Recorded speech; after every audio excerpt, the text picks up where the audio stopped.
Well, everybody, it is a new year, and soon the IRS will begin accepting tax returns. But there are some things you should know that might mean a delay in your refund.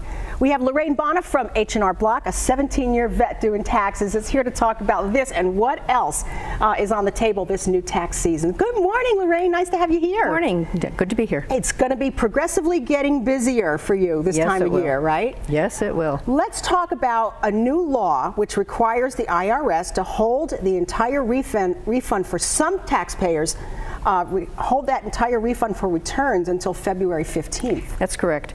The IRS is actually starting to accept returns on January 23rd, which is Monday. However, the taxpayers who are filing for the Earned Income Credit or the additional child tax credit will have their refunds held up until February 15th, and that's required by a PATH Act, which is legislation requiring the IRS to hold those returns. The refunds would be released, but some people will not be seeing them until the week of February 27th. Why is that? There's been a big problem with identity theft and fraud in this type of return. And so with the requirement that W-2s are sent to the IRS by January 31st, the IRS is holding them up so they can verify income that is being reported on the returns and make sure that it's not a fraudulent return. They're forced to do this by legislation. And unfortunately, you said this will affect usually that first group who is looking to get that refund back. You're talking about 30 million people who tend to file for the Earned Income Credit and the additional child tax credit. Of those 30 million, about half, 15 million, file very early in the season. These are people who are looking forward to getting their refunds, needing their refunds, and yet by legislation they're going to be held up. And you'll probably be told this by your preparer, right? That's correct. And because of that, what H&R Block has done is they've arranged that you can possibly get a loan up to $1,250, and it's a no-fee, no-interest loan through MetaBank. And you have to file your taxes, you apply for the loan, and then you can get the money early. By no fee and no interest, what I'm saying is you would get that. When your refund comes in, part of that refund goes to pay off that loan. So at least you can see some money early. So H&R Block is planning on what taxpayers can do if they expect that that refund will be delayed and they need that money. So that's great that you've been thinking, ahead on that. Well, we know that people need the money, and we know they plan on it. Yeah. So this is one way to at least have something to work with. Lorraine, what can viewers do to learn more about this before they're actually there and hearing about this? They can go on to hrblock.com/refund advance.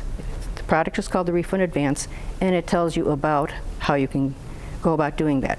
Or make an appointment with a tax preparer at H&R Block. And we are willing to sit down and talk to people and show them what we can do for them and how to go about applying for that loan. Now, Lorraine, you mentioned fraud as a reason for the IRS holding some refunds, but even taxpayers that don't claim those targeted credits can also be at risk for this? Yes, identity theft has been a major problem. In 2013, there were 5.1 million fraudulent returns that the IRS identified. Wow. That resulted in $5.8 billion of money sent out in fraudulent refunds. So to avoid that, people really need to be vigilant on their identity. They need to do things like keeping their Social Security card. Don't carry it with you. They need to not give the Social Security numbers over the phone or on in the media or anything like that. Make sure you know who you're giving it to. The Social Security number and the date of birth are the two primary ID things that cause fraudulent returns to be filed. The IRS will never, ever contact you via social media. They won't text you, they won't email you, they won't call you. Yeah, that's a scam, folks. That's right. If you feel that you're being targeted like that. That's right. You have to be aware of that. Also, Lorraine, things like use a shredder for everything that's got your name and address on it. That's right. So just don't throw things away. Make sure that nobody can read that information about it. Be vigilant about your information. And we want to thank you, Lorraine, because a lot of people don't know this. They're hearing about this for the first time.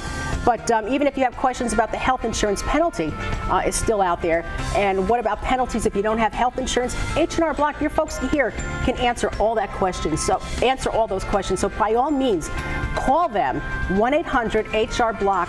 Go online, hrblock.com, and contact your tax preparer. Absolutely. So you'll be prepared and you'll know what's going on for this new year, and you'll get your money back as fast as possible.